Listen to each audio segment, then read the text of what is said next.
Thanks. In New York State tonight, some elected leaders say they're worried about some industrial development agencies or IDA operations. New York Capitol correspondent Elise Klein continues our investigative series tonight, focusing on the reasons and concerns and proposed reforms. She joins us now live from Albany. Good evening, Elise.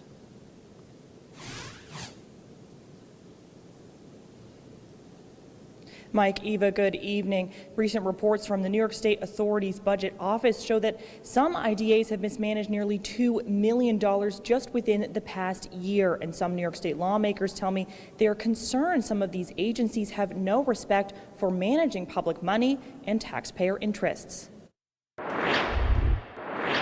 In Albany, several bills in the legislature seek to change how industrial development agencies, or IDAs, operate and spend public money. Some lawmakers are calling for more oversight of IDA operations and their deals with private businesses. They've set themselves up to have very little accountability to the taxpayers or to the government that helps fund them.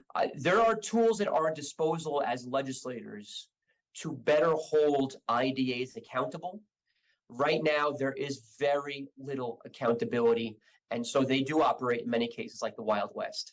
According to a recent Senate committee investigation report, some IDAs granted unnecessary tax breaks to businesses for projects that some lawmakers say would have happened without financial incentives. Tax breaks granted by IDAs result in less money to local school districts. That's a real problem. Education funding should be separate and taken out of economic development subsidies.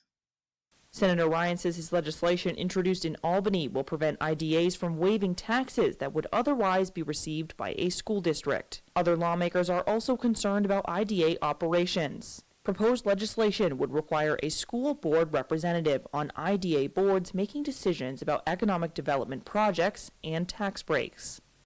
If it's a residential project, which is going to increase the number of students in a school district, or is going to affect the tax base of the school district, which taxes separately, they ought to have a seat at the table and be engaged with the IDA.